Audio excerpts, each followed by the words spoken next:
आज हम जिस मौजू पे बात करने जा रहे हैं उसको कहते हैं हिर्सुटिज़म।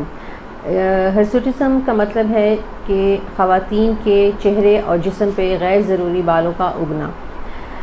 आज हम अपने इस मौजू में हिर्सुटिज़म की वजूहात और कि क्यों होती है और उसकी तशख़ीस और उसके इलाज के बारे में बात करेंगे।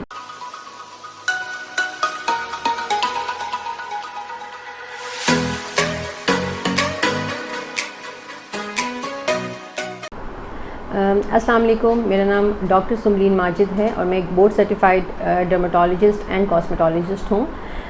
आज हम जिस मौजू पे बात करने जा रहे हैं उसको कहते हैं हिर्सुटिज़म। हिर्सुटिज़म का मतलब है कि ख़वातीन के चेहरे और जिस्म पे गैर ज़रूरी बालों का उगना। आज हम अपने इस मौजू में हिर्सुटिज़म की वजूहात और कि क्यों होती है और उसकी तशख़ीस और उसके इलाज के बारे में बात करेंगे इंशाल्लाह। हिर्सुटिज़म की बहुत सारी वजूहात होती हैं, जिसमें एक अहम वजह ख़वातीन के जिस्म में मर्दाना हार्मोन, जिसको टेस्टोस्टेरोन कहते हैं, वो बढ़ जाता है। जब मर्दाना हार्मोन का लेवल ख़वातीन के जिस्म में बढ़ना शुरू हो जाता है तो उसकी वजह से कुछ बीमारियां शुरू हो जाती हैं, जिसमें हिर्सुटिज़म यानी कि चेहरे और जिस्म पे फालतू बाल भी आना शुरू हो जाते हैं। मर्दाना हार्मोन वैसे भी ख़वातीन के जिस्मों में होता है, लेकिन उसकी मिक़दार बहुत ज़्यादा कम होती है। जब इसकी मिक़दार बढ़ना शुरू हो जाए तो ये एक बीमारी बन जाती है। ये हर किसी के जिस्म में नहीं बढ़ता, लेकिन किसी ख़ास बीमारियों की वजह से या किसी ख़ास वजूहात की वजह से ख़वातीन के जिस्म में बढ़ना शुरू होता है, जिसमें सबसे ज़्यादा 70% जो कॉमन वजह है वो है पीसीओज़, जिसको हम कहते हैं पॉलीसिस्टिक ओवरीज़। और इसमें बेज़ादानी के अंदर पानी की छोटी छोटी थैलियाँ बनना शुरू हो जाती हैं, जिसकी वजह से मेल हार्मोन बढ़ना शुरू हो जाता है। और ये बहुत ही कॉमन मसला है हमारी ख़वातीन का।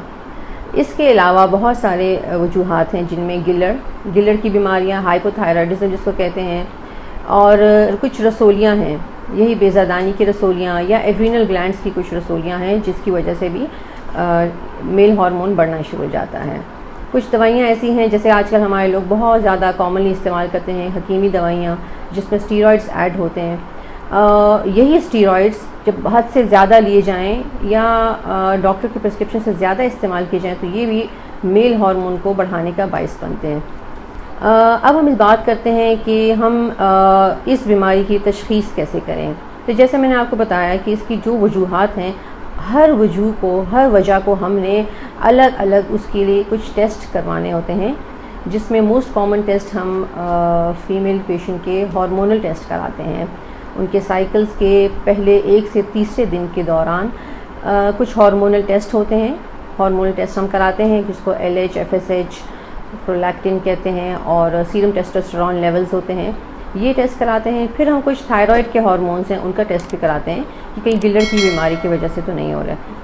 और इसके अलावा रसोलियों के टेस्ट भी कराते हैं, बेज़ादानी की रसोलियाँ और एड्रीनल ग्लैंड की रसोलियों की टेस्ट उसके भी होते हैं। इसके अलावा कुछ एक अल्ट्रासाउंड हम ज़रूर कराते हैं इनिशियली। उसमें भी हमने देखना होता है कि बेज़ादानी के अंदर कहीं पॉलीसिस्टिक ओवरीज़ तो नहीं बन रही हैं। तो ये ज़रूरी टेस्ट हम इनिशियली कराते हैं और इसकी बेसिस पे ही हम ट्रीटमेंट स्टार्ट कराते हैं। अगर तो इन टेस्ट में कोई ख़राबी आती है तो उसके अकॉर्डिंगली हम मरीज़ को रेफ़र करते हैं। अगर तो वो गायनी का मसला है, उनका पॉलीसिस्टिक ओवरीज़ हैं, तो गायनेकोलॉजिस्ट ट्रीट करती हैं। अगर खुदा न खास्ता रसोलियाँ हैं तो रसोलियों की सर्जरी की जाती है। और क्योंकि जब तक बीमारी की जड़ को ना ख़त्म किया जाए तो बालों का उगना और उसका इलाज करना वो इतना इफ़ेक्टिव नहीं होता। जब उसकी बीमारी का जड़ का इलाज कर लिया जाए तो हमारी बीमारी जल्दी कंट्रोल हो जाती है। इसके अलावा हम जो इलाज करते हैं डर्मेटोलॉजिस्ट के लिए, हम ये करते हैं कि हम आपको कुछ ये जो आपको मैंने दवाइयाँ बताई हैं कि पॉलीसिस्टिक ओवरीज़ के लिए और कुछ आपकी जो दूसरे मसाइल हैं थायराइड के लिए, उन दवाइयों के साथ साथ आपको कुछ क्रीम्स दी जाती हैं, लगाने वाली क्रीम्स होती हैं जो बहुत लंबे अरसे के लिए लगानी होती हैं। और अगर उन क्रीम्स को लेज़र्स के साथ, आजकल लेज़र्स का ज़माना है, अगर लेज़र्स के साथ कंबाइन करके वो क्रीम्स लगाई जाएं तो 70 से 80% बाल ख़त्म हो जाते हैं। और बालों की ख़त्म करने के लिए बेहतरीन इलाज लेज़र्स हैं आजकल, जिसमें मुख्तलिफ़ किस्म के लेज़र्स हैं, जिससे काफ़ी हद तक बाल कम हो जाते हैं। और मुकम्मल ख़त्म तो कभी भी नहीं होते, लेकिन कमी ज़रूर वाक़ई हो जाती है बालों में। बाल इतने बारीक हो जाते हैं कि उनको आप फिर आराम से उसको थ्रेड भी कर सकते हैं, वैक्सिंग भी कर सकते हैं, और वो बुरे भी नज़र नहीं आते। अगर उनको महीना 1.5 महीना छोड़ दें तो वो बुरे भी नज़र नहीं आते। लेज़र्स में मुख्तलिफ़ किस्म के लेज़र्स हैं, कुछ मोटे बालों वाले लेज़र्स हैं, कुछ बारीक बालों वाले लेज़र्स भी आजकल आ चुके हैं, और जिससे आपके कम से कम 6 से 7 सेशंस चाहिए होते हैं बालों की डेंसिटी को कम करने के लिए। इनिशियली वो बालों की ग्रोथ को रोकता है, उसके बाद फिर बाल कम होना शुरू हो जाते हैं।